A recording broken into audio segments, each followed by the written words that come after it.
یا رسول اللہ میری نیت یہ نہیں تھی کہ جلدی سے قربانی کر دوں گا اور اس کا گوشت پکا کر کھاؤں گا، نہیں یا رسول اللہ،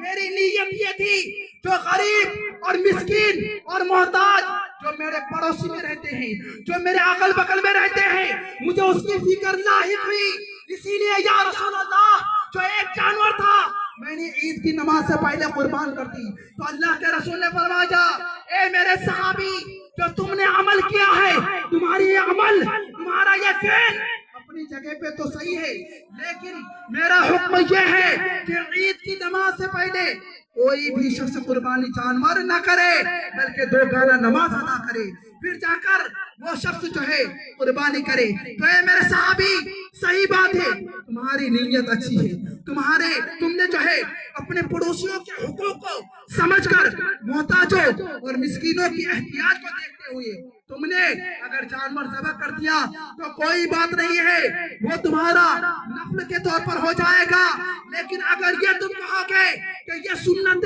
رسول اور سنت ابراہیم ہونے کی وجہ سے میں نے ایسا کیا ہے تو ایسا نہیں ہوگا، بلکہ اللہ کے رسول نے فرمایا سب سے پہلے تمہیں 2 گانا عید کی نماز سب سے پہلے ادا کرنی پڑے گی، پھر جا کر قربانی کرنی پڑے گی۔ تو معزز سامعین وہ صحابی رسول کہنے لگے میرے پاس ایک جانور ہے جو صرف اور صرف 6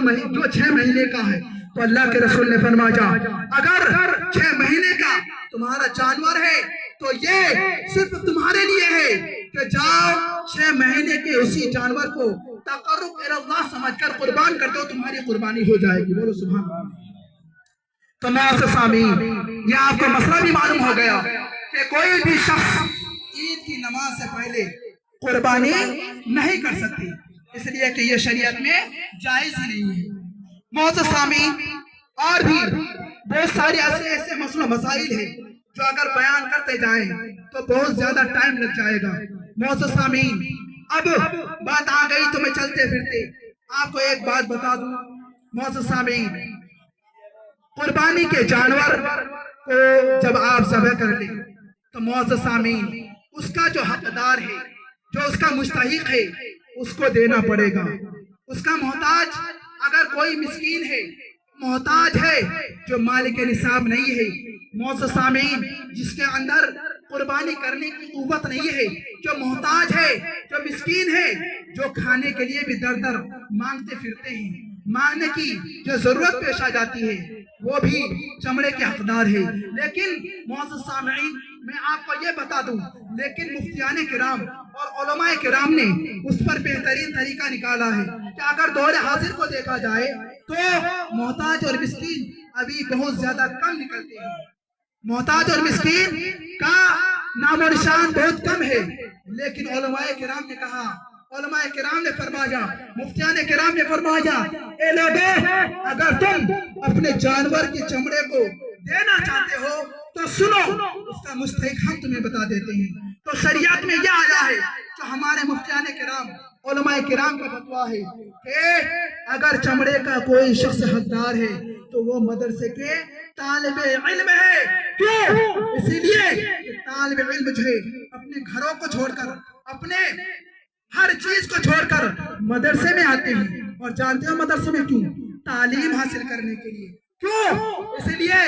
کہ اللہ تبارک و تعالیٰ نے، اللہ کے رسول کا فرمان ہے کہ اگر کوئی دنیا میں بہتر انسان ہے تو وہ شخص ہے جو کہ تعلیم اسلام سے، جو دین اسلام کی تعلیم سے بہرہ ہو جائے۔ بلکہ یہی تک بس نہیں ہے، اللہ کے رسول نے فرمایا اطلب العلم ولو کان بسین، اے لوگوں سنو اگر تمہیں ضرورت پڑ جائے چین جانے کی، وہ بھی تعلیم حاصل کرنے کے لیے، تو تم ملک چین جاؤ۔ کیوں؟ اس لیے کہ طلب العلم فریضۃ علی کل مسلم و مسلمہ، اس لیے کہ علم دین کا حاصل کرنا ہر مسلمان مرد عورت پر اللہ کے رسول نے فرض قرار دیا ہے، بولیے سبحان اللہ۔ تو معزز سامعین اور بھی مسائل ہیں، کچھ جب جانور ذبح کر دیتے ہیں تو بہت ساری وجوہات ہیں، بہت ساری ایسی چیزیں ہیں جو لوگ عام طور پر اس کا استعمال کر لیتے ہیں۔ معزز سامعین آپ کو چاہیے کہ جو چیز شریعت میں ناجائز ہے اس کا استعمال آپ نہیں کر سکتے. اسی لیے کہ مثال کے طور پر کوئی جانور ہے اور جن چیزوں کو نہ کھایا جاتا ہے نہ بیچا جاتا ہے، نہ شریعت نے اس کے بارے میں یہ حکم فرمایا کہ اس کے ذریعے سے جو پیسے آئے اس کو صدقہ کر دو. معزز سامعین، جو حرام چیزیں ہیں تو اس کو حرام رہنے دیجیے، اس کو نہ بیچا کیجیے نہ خود کھایا کیجیے. بہت سارے ایسے جانوروں میں چیزیں ہوتی ہیں جو آپ کو بہتر معلوم بھی ہے. معزز سامعین، اور میں ایک بات بتا دوں آپ کو، کوئی شخص اگر قربانی کرنے جائے، اگر کوئی شخص سب سے پہلے قربانی کرنے جائے تو اس پر یہ لازم اور فرض بنتا ہے کہ وہ اللہ کے نام لے کر، اللہ تبارک و تعالیٰ کا نام لے کر، یہ سوچ کر، یہ نیت کرتے ہوئے کہ یہ میں نے اللہ اور اس کے رسول کی، جو اللہ تعالیٰ نے اپنے حبیب سے فرمایا قربانی کرو اور اللہ کے رسول نے فرمایا قربانی کرو، کیونکہ یہ میری سنت ہے، حضرت خلیل اللہ علیہ السلام کی سنت ہے، حضرت ابراہیم علیہ السلام کی سنت ہے. تو وہ سوچ کر کہ ہم سنت رسول کو، سنت خلیل کو اپناتے ہوئے اس جانور کو قربان کرتے ہیں. تو معزز سامعین، اگر یہ نیت آپ کی ہے اور اس کی بنیاد پر آپ اپنے جانور کو قربان کرتے ہیں تو خدا کی قسم احادیث میں آتا ہے کہ وہ جانور اللہ تبارک و تعالیٰ کی بارگاہ میں بہت زیادہ مقبول ہے، بہت زیادہ جو ہے تسلیم کیا جانے والا جانور ہے. معزز سامعین، لیکن وہیں پہ اگر نیت کسی کی بگڑ جاتی ہے اور اس کی نیت ہو کہ ہم نے صرف اور صرف کھانے کے لیے، گوشت کے لیے، تاکہ ہم بھی عید کے موقع پر گوشت کھا سکے، اپنا نفس کی جو ہے پیروی کر سکے، یا نیت میں انہوں نے گڑبڑی کر دی، تو ایسی صورت میں نیت کے بگڑنے کی وجہ سے اللہ کے رسول نے فرمایا